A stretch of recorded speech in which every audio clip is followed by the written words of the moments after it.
pardonner, c'est difficile. Surtout, l'éducation qu'on a reçue, nous, la plupart du temps, c'est l'esprit de vengeance.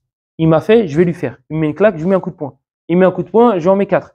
On a reçu ce genre de message à travers les films, à travers les séries, à travers notre éducation à nous, à travers notre entourage. Oh, il t'a fait. Oh, j'aurais pas aimé. Ah bah attends, je vais lui rendre, t'inquiète pas.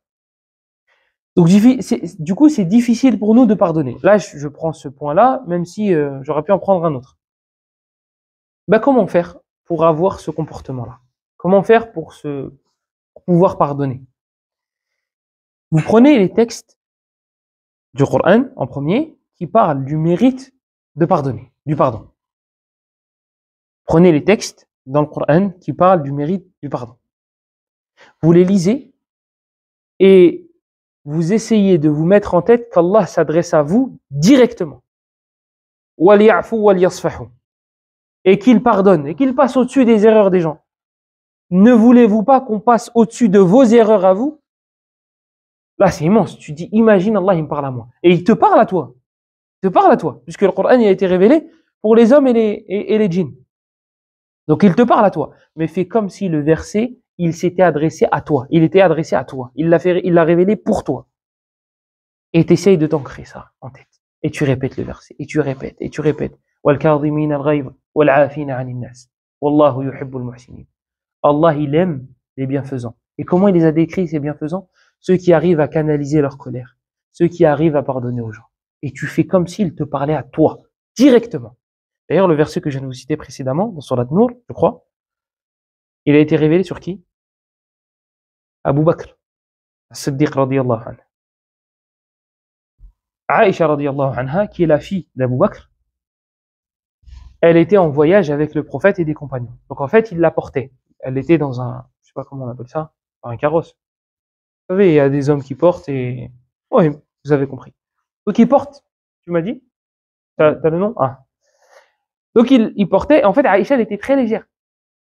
Légère, hein, pas légère. Pas légère. Légère. Elle portait et elle a fait tomber un collier. Donc ils ont fait une pause, les compagnons, avec le prophète sallallahu alayhi wa sallam, et elle a perdu un collier à elle. Donc elle le cherchait. La pause, elle était terminée et ils sont partis. Sauf qu'elle était tellement légère que ils s'en sont pas rendus compte. Et Aïcha s'est retrouvée toute seule. Et en fait, il y a un compagnon qui l'a vu. Donc il a dit, écoute, moi je vais te raccompagner en ville. Il l'a raccompagné. Et là, les hypocrites, ils ont sauté sur l'occasion. Oh, Aïcha la fornicatrice. Aïcha zania. Sallallahu al-afiyah. Et les hypocrites d'aujourd'hui le disent tout le temps. D'ailleurs, adultère, c'est même pas fornication. Adultère, elle est mariée. Les hypocrites d'aujourd'hui, hypocrites mécréants. Parce qu'il y a deux catégories d'hypocrites. Il y a la petite hypocrisie et il y a la grande hypocrisie. La grande hypocrisie, elle fait sortir de l'islam. Là, je fais allusion aux chiites. Voilà, comme ça, on passe pas par 4 chemins. Je fais allusion aux rawafid. Les rawafid, les chiites, cette branche-là de chiites, ils disent que Aïcha, c'est une fornicatrice. Et parmi ceux qui avaient répandu cette information, un homme qui était sous la tutelle d'Abou Bakr, qui vivait sous le toit d'Abou Bakr, qui vivait avec l'argent d'Abou Bakr. Abou Bakr, il le nourrissait et il le logeait. Imaginez-vous, vous logez quelqu'un, vous le nourrissez et il dit, la première occasion, il dit, ta fille, elle a commis l'adultère. Et il répand l'information à Médine. Imaginez-vous. Donc Abou Bakr, qu'est-ce qu'il a fait? Il a juré qu'il n'allait plus rien dépenser pour lui. C'est fini. Et Allah, il a fait descendre le verset. Il pardonne. Il passe au-dessus des erreurs. Ne voulez-vous pas qu'on passe au-dessus des vôtres? Et là, Abou Bakr, ça y est. C'est bon, je retire. Je retire. Vous imaginez votre fille, on la traite de fornicatrice. Vous imaginez? Imaginez votre sœur. Imaginez-vous votre mère. On la traite de fornicatrice. Sauf que cette personne-là, c'est pas n'importe qui, c'est pas juste un ami. Non, non, non. C'est quelqu'un, vous avez dépensé pour elle. Vous la nourrissez, vous la logez. Et on vous dit, pardonne-lui. Je veux dire quoi? Moi, je pardonne à elle, mais jamais de la vie. Et ben Allah, il lui a dit à Abou Bakr de pardonner. Et Abou Bakr, il a pardonné. Et Allah, il a fait descendre un verset pour innocenter Aïcha. Aïcha, elle a dit, j'avais pas autant d'estime pour moi. Moi, je pensais pas qu'Allah, il allait faire descendre un verset me concernant. Parce que Aïcha, radiyallahu anha, ça a été les pires journées de sa vie. Pourquoi? Parce que le prophète, il savait pas si c'était vrai ou faux. Donc quand Aïcha allait voir le prophète, et elle lui disait, en fait, il prenait pas parti.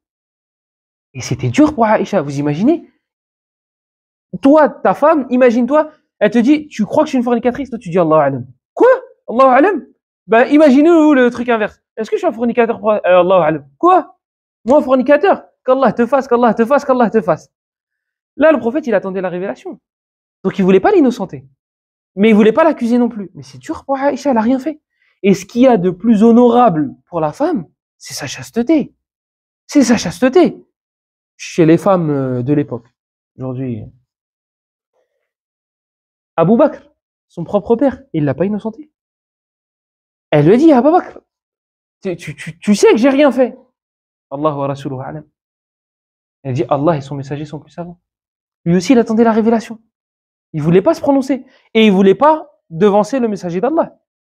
Donc, Aïcha, elle était tellement triste. Eh, rappelez-vous, hein, elle est petite, à cette époque-là. Hein. Elle est toute jeune. Qu'est-ce qu'elle a dit? Elle a dit, je dis comme je ne trouve rien d'autre à dire que ce que le père de Youssouf a dit. Elle a perdu le nom. Le père de Youssouf, c'est qui? Yaqub. Elle a perdu le nom. Pourtant, elle sait lire le Coran, elle connaît le Coran. Elle sait que Yaqub, c'est le père de Youssouf avant même l'arrivée du Coran. Tout le monde connaissait Yaqub, Youssouf, Ibrahim, Ismaïl, Ishaq. Tellement l'événement était énorme, elle a oublié. Elle a dit, je dis comme dit le père de Youssouf. Innama ashku bathi wa huzni ila Allah. Je me plains de mes chagrins à Allah. Et le verset, il a été révélé. Jusqu'à maintenant, les chiites, ils disent que c'est une fornicatrice. Hein. Jusqu'à maintenant, ils disent que c'est une fornicatrice. Voilà pourquoi, une des raisons, hein, il y en a plein, ils ont jackpot, une des raisons pour lesquelles ils sont mécréants. C'est une des raisons. Et ce qui est affolant aussi, c'est qu'ils disent que c'est le Baqara dans Surat al-Baqara. Ils disent Aïcha, c'est la vache dans Surat la vache. Alors, on va fouiller un peu dans l'histoire. Moussa, histoire de la vache. Aïcha, avec le prophète. Et il n'y a pas un problème de... On n'est pas fort en histoire, mais Moussa, Mohammed, il y a une période quand même qui est assez longue. Donc s'ils ont égorgé Aïcha, vous croyez en la réincarnation. À l'époque, c'était une vache et maintenant, c'est devenu une humaine. C'est n'importe quoi.